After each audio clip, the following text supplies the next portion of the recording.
বৃষ্টি যেন আর ধরছে না।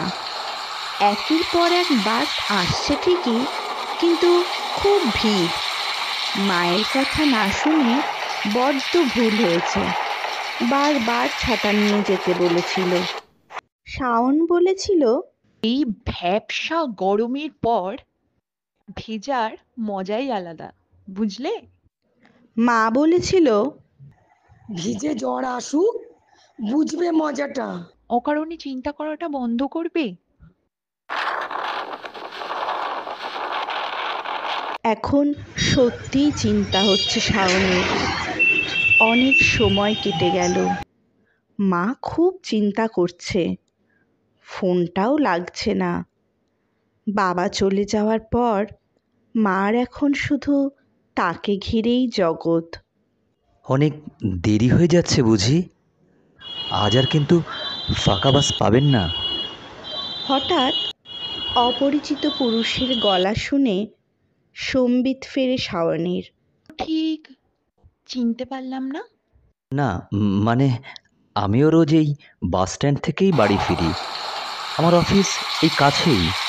লোকটির কথায় বিশেষ পাত্তা দেয় না শাওন, বরং আষাঢ়ের প্রথম বৃষ্টিতে চলমান পথচারীদের যাতায়াত লক্ষ্য করতে করতে কোথায় যেন হারিয়ে যায়। কোনো কোনো কপোতি একই ছাতার তলায় আবেশে জড়িয়ে ধরে এগিয়ে চলেছে যেন অজানা ঠিকানায়। কারো কারো কাছে ছাতা নেই বলে নিজেদের ভাগ্যবান মনে করে প্রেমের পরশ মেখে বৃষ্টিতে ভিজে চলেছে। বৃষ্টিতে তারও ভিজতে ইচ্ছে করছে। বলছি, আর দেরি করবেন না, এবার বাস আসলেই উঠে পড়ুন। শাওন বেশ বিরক্ত হয়। বাস আসতেই লোকটি প্রায় শাওনের হাত ধরে নিয়ে বাসে উঠে পড়ে। শাওন হতচকিত হয়ে খুব রেগে যায়। শাওনের রাগ দেখে লোকটি বলে, রাগ করেছেন বুঝি? আসলে আপনার ভালোর জন্যই। শাওন লোকটির কথায় পাত্তা না দিয়ে কন্ডাক্টরকে ডেকে ভাড়া দিতে গেলে লোকটি ওয়ালেট থেকে টাকা বার করে কন্ডাক্টরকে বলে, দাদা, একটা রুবি আর একটা গড়িয়া। আপনি আমার ভাড়া দিলেন কেন? আর আমি যে রুবি থাকি, আপনি... রাগ করবেন না প্লিজ। আসলে আপনাকে প্রতিদিন রুবির টিকিট কাটতে শুনি, তো তাই আজ আপনি অন্য কোথাও যাবেন বুঝি? আপনি ভাড়ার টাকাটা নিন।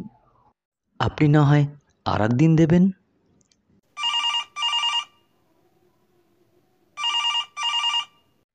একটা ফোন আসতেই লোকটি বলে, একটু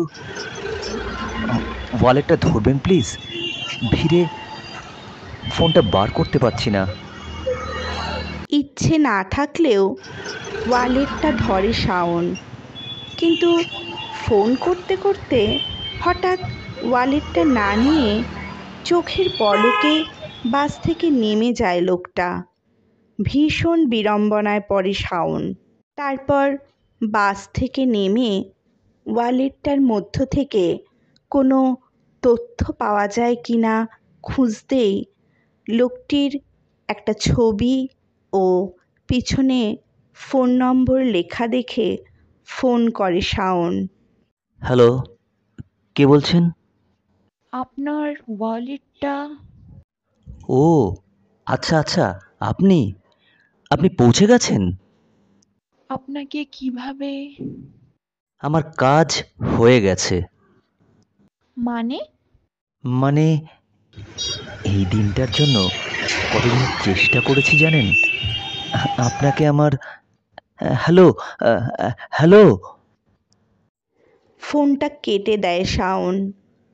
তারপর ধীর পায়ে এগোতে থাকে বাড়ির দিকে। বৃষ্টিটাও কমে এসেছে, কিন্তু কোথাও যেন একটা ভালো লাগা কাজ করতে শুরু করে তার।